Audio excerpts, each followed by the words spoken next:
Halo, assalamualaikum warahmatullahi wabarakatuh.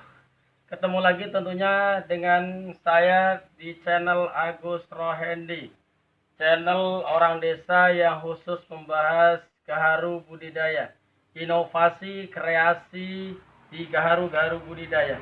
Baik, hari ini karena ini hari Jumat tidak ada kegiatan, kami kemarin sudah menumbang gaharu yang dilakukan rekayasa. Ini punyaan warga, kita lanjutkan yang kemarin. Ini punyaan warga yang dilakukan inokulasi 2 tahun yang lalu. Jadi nanti ini akan saya bongkar seperti apa hasilnya. Jadi rekayasa gaharu kami tidak mencari mahal tapi mencari laku.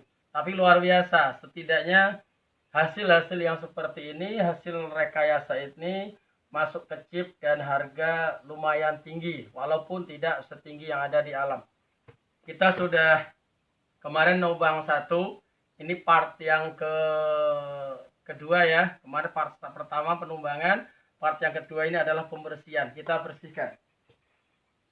Kita menggunakan pisau seperti ini. Kita tetap gunakan. Bismillahirrahmanirrahim.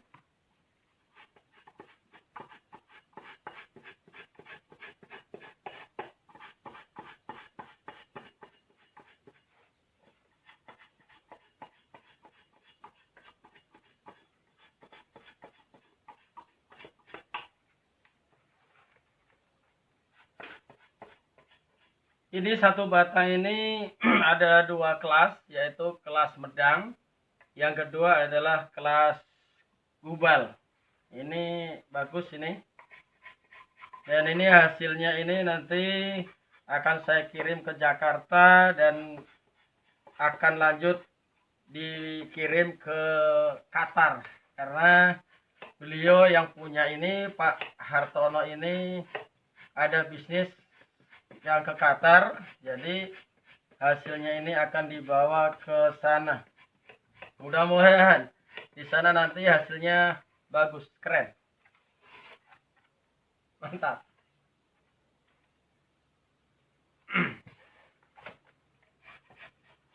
Yuk kita lihat seperti apa cara pembersihannya untuk menjadi salah satu edukasi kepada masyarakat para petani gaharu. Kita lihat.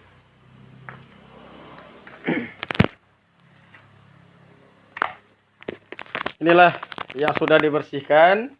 Jadi perlu saya sampaikan kepada para petani gaharu. Jadi gaharu-gaharu yang seperti ini kami melakukan rekayasa. Kalau saya pribadi itu lebih banyak yang ada di dahan, bukan di batang. Tapi kalau ini ada kurang lebih 1000 batang yang dilakukan inokulasi, semuanya di batangnya. Jadi pengalaman orang beda-beda. Pengalaman orang beda-beda. Kalau saya memperhatikan ini ya. Ini adalah yang dilakukan inokulasi. Ini terlalu rapat ini. Ini dari jarak sini cuma 30 cm dari atas ke bawah. 30 cm. Kalau saya pribadi lebih suka melakukan rekayasa suntik ini di dahan. Karena apa? Kalau di dahan itu kan nggak begitu besar. Cara penggarapannya enak. Tapi kalau di batang kayak gini kan susah. Nih nanti kita lihatkan di sana. Terus para petani gaharu, ketika kita melakukan rekayasa, kalau menurut saya ya, itu jangganya lebih jauh. Mungkin ya dari satu ke samping mungkin 10 cm bisa. Tapi kalau jarak ke atasnya paling nggak setengah meter. Kalau ini kan kalau ini 30 cm, sehingga dia itu nanti yang karena serum ya, serum dari atas itu mesti akan turun ke bawah. Ketika di atasnya lagi akan turun ke bawah, sehingga nyambung dari bawah ke atas, dari atas ke bawah itu akan nyambung. Kalau seandainya terjadi full di dalam bagus, tapi kalau kayak gini itu repot. Ini kita lihat. Nih, berat. Ini di tengahnya kan nggak terjadi, hanya terjadi pinggirnya saja.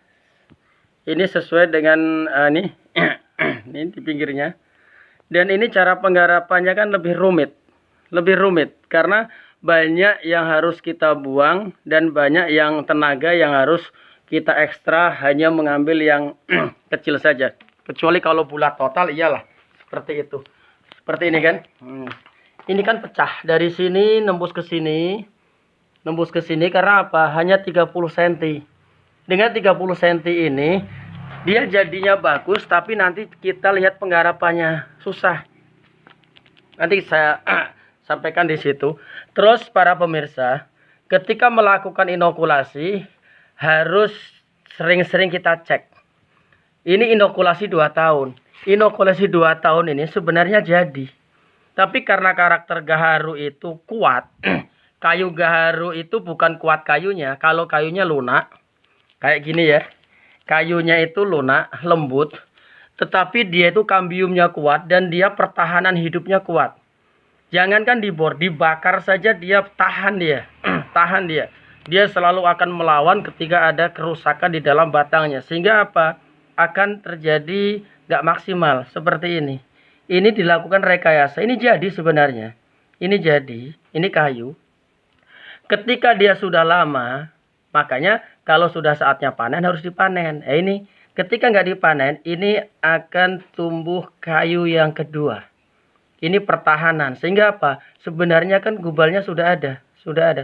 Tapi dia, karena dia berlubang, dia akan kuat kembali. Nah, dia akan melawan. Sehingga apa? Dia akan gubal itu akan kalah dengan kayunya lagi. Nah, ini. Nah, ini.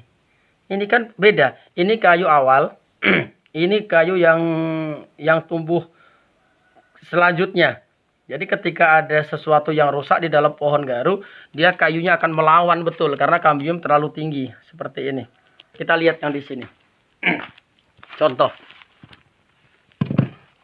Ini adalah gaharu yang jadi. Ini jadi. Ini masuk chip ini ya, masuk chip bagus ini. Kita lihat. Karena jarak dari satu lubang ke lubang lain, ini ke lubang lain hanya 30 cm. Ketika 30 cm, dia akan merasuk dari atas ke bawah. Sehingga apa? Dia akan nyambung, tapi nyambungnya nggak maksimal. Nyambungnya nggak maksimal. Sehingga kalau kita diambil semuanya, nggak mungkin. Nggak mungkin, karena nggak bagus. Tapi kalau kita mau diambil yang sini saja, atau yang sini saja, harus satu rusak. Harus satu dikalahkan. Makanya saya memberikan edukasi terhadap petani kami dan saya melakukan rekayasa itu jaraknya itu 0,5 meter dari atas sampai ke bawah 0,5 meter. Karena apa? Ketika nanti serum itu merasuk ke dalam batang kayunya itu dengan jangkauan 30 cm. Sehingga ketika 30 cm jadi di sini, terus di sini kayunya, di sini 30 cm lagi. 30 cm lagi jadi, sehingga kita penggarapannya enak. Ini sampai sini jadi, ini berarti tidak potong. Ini nanti bawahnya jadi, terus seterusnya. Kalau gini kan susah. Ini lihat, ini susah. Contoh kayak ini lagi ya. Ini kan ribet. Ini sangat ribet. Kita mau dibuang, sayang. Mau rusak sayang. Tapi kalau nggak salah satu dikorbankan, kita nggak bisa ngambil, nggak bisa ngambil. Ini jadi. Ah, di sini dalamnya tidak jadi. Rasukan di sini ada jadi lagi. Sini jadi. Bagaimana cara pengambilannya? Maka ketika kita melakukan inokulasi, kita bagaimana berpikir penggarapannya di endingnya, di pengkervingannya. Ini. Dari sini jadi. Ini jadi. Ini masuk ke sini.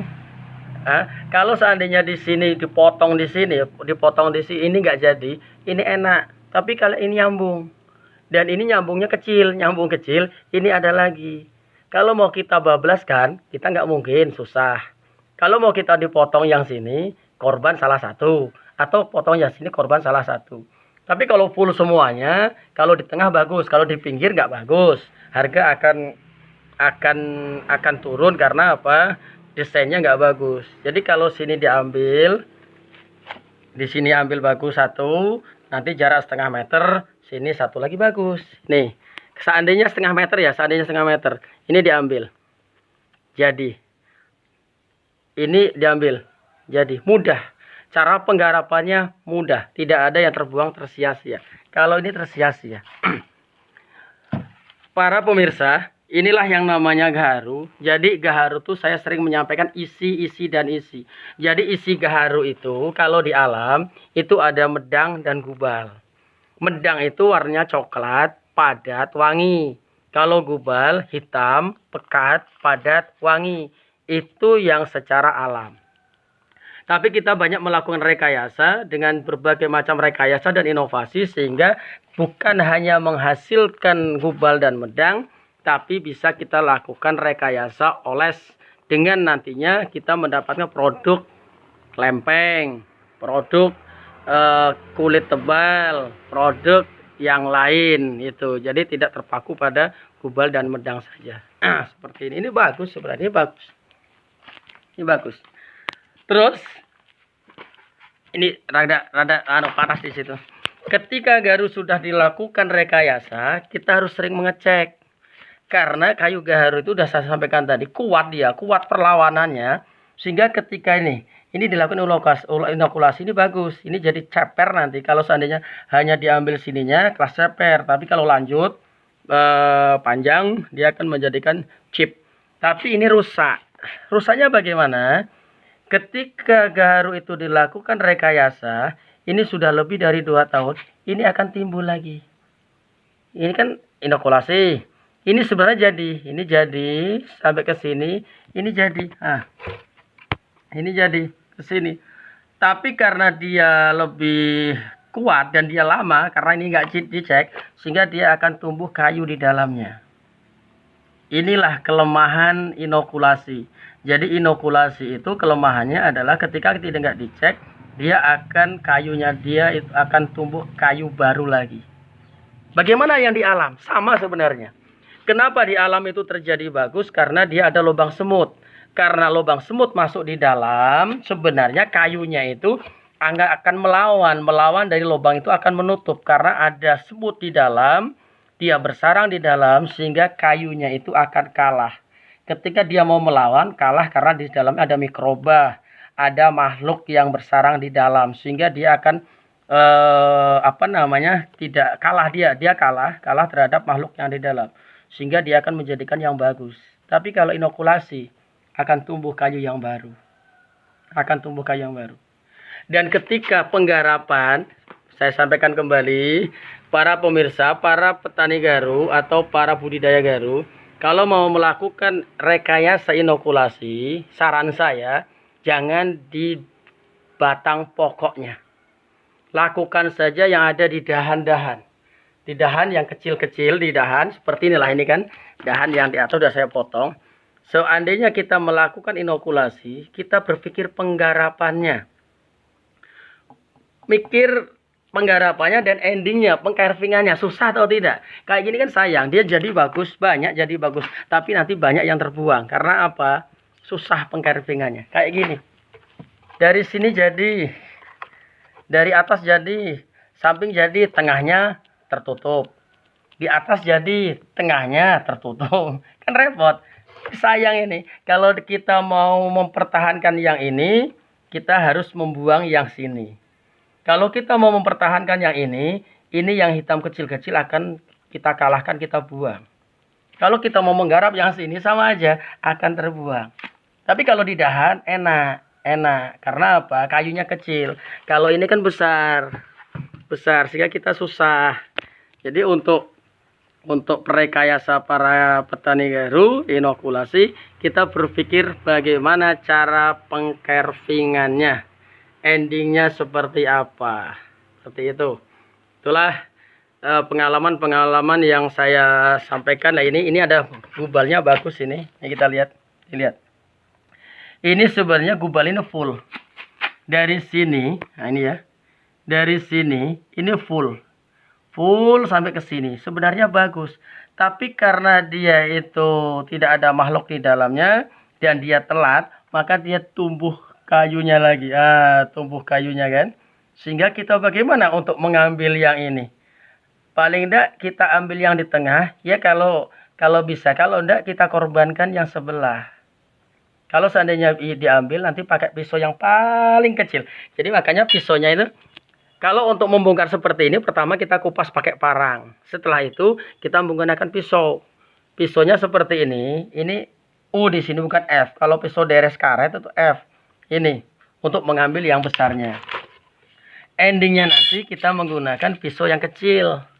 Nah, pisau yang kecil pembersih yang ada di sininya. Tapi kalau untuk ngambil yang sekecil ini, pisaunya akan lebih kecil.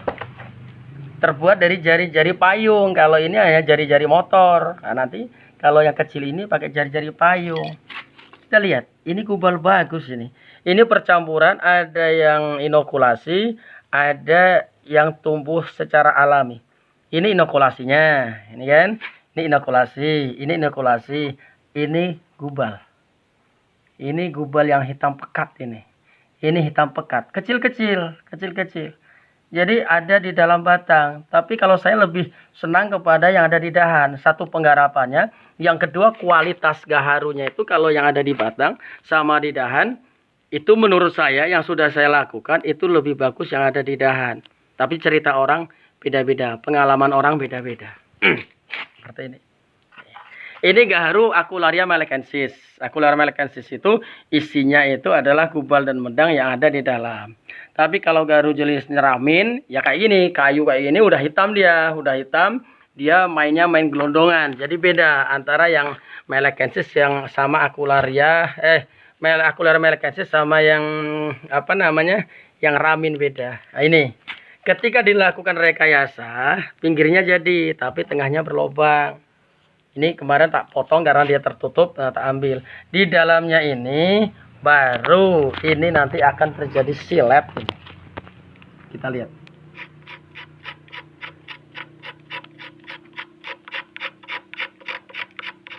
Tipis dia. Dia akan terjadi silet. Jadi kelas siletnya ada di sini, tapi dia belum begitu hitam, Jadi dalam batang ini ada gubal, ada medang, ada kelas silet. Sama aja, ketika yang ada di hutan sama aja. Tadi mungkin sudah sedikit saya singgung. Yang di hutan, ada orang bilang, oh gaharu itu misterius. Kalau saat ini kita lihat, besok kita lihat lagi, udah nggak ada. Dia kayak dibawa makhluk yang nggak jelas itu. Itu sebenarnya tidak. Kenapa dia? Mungkin saat ini dia kita lihat ada. Tapi nanti beberapa bulan, mungkin setengah tahun kita lihat lagi, kok hilang. Bukan hilang lenyap, enggak, tertutup. Nah ini bagus ini bagus, tertutup lagi. Karena kayunya itu melawan dia. Ketika ada luka, dia akan melawan dia. Seperti ini, kan beda. Ini kayu yang asli, ya. Ini kayu tumbuh yang kedua. Yang dia itu akan melawan karena sakit ya. Karena dia sakit, dia akan melawan betul dia. Sehingga dia akan menutupi yang namanya gaharu atau gubal. Itu sekilas yang apa namanya pengalaman yang saya punya, saya sampaikan kepada publik. Jadi kepada para petani gaharu yang khusus binaan kami yang ada di sini, kami lebih dominan melakukan rekayasa inokulasi suntik itu yang ada di atas dahan, di dahan atau di ranting, bukan di batangnya. Kalau batangnya kita ngejar dekor, ada beberapa batang yang kejar dekor, tapi yang paling banyak kita lakukan oles untuk menghasilkan lempeng, karena kita berpikir penggarapannya. Ini susah ini. Satu ini aja paling tidak 4 hari ini belum selesai ini kan. Nah, itu bagus-bagus, tapi kita sayang penggarapannya. Dan gaharu itu kalau sudah ditumbang harus cepat digarap. Kalau enggak nanti kayunya rada keras. Kalau rada keras susah kita. Banyak tenaga yang kita keluarkan dan pisaunya pun bisa sering tumpul. Tapi kalau langsung digarap enak karena dia lunak dan lembut. Nah, ini kan gubal. Ini gubal. Karena dia lama dia akan tertutup lagi. Nah, ini tadinya berlubang ini. Ini tadinya berlubang, Terus ini ada kayu baru yang melawan karena dia berlubang sakit. Oke, demikian yang saya sampaikan. Mudah-mudahan menjadikan pengalaman dan inspirasi bagi para petani gaharu. Yang jelas gaharu direkayasa bagus. Inovasi-inovasi gaharu budidaya di tempat kami sangat luar biasa. Salah satunya adalah kami sebagai promotor yang ada di sini, dan kami menjadi rujukan para petani gaharu, dan petani gaharu selalu saya bimbing, saya arahkan dari penanaman, pengkervingan sampai penjualannya. Jadi masyarakat petani kami saya ajarkan bagaimana cara melakukan inokulasi dan bagaimana cara mengkervingnya. Itu saya sampaikan. Jadi ilmu yang saya sampaikan, ilmu yang saya dapat, saya berikan semuanya kepada petani. Tidak bayar dan tidak saya pungut biaya dan sebagainya, gratis. Dan kepada para petani gaharu yang di Indonesia, mungkin di Malaysia, di Indonesia, di Malaysia, di Thailand, di Hong Kong, dan juga yang ada di India, inilah yang saya sampaikan. Salam sehat selalu. Mudah-mudahan dengan petani, mudah-mudahan dengan rekayasa inovasi gaharu kita lebih mendapatkan pendapatan penghasilan yang sangat luar biasa. Demikianlah dari desa menuju Indonesia dan dunia. Jangan lupa like and share, komen dan komen. Kita berbagi cerita, berbagi pengalaman, mudah-mudahan bermanfaat. Assalamualaikum warahmatullahi wabarakatuh.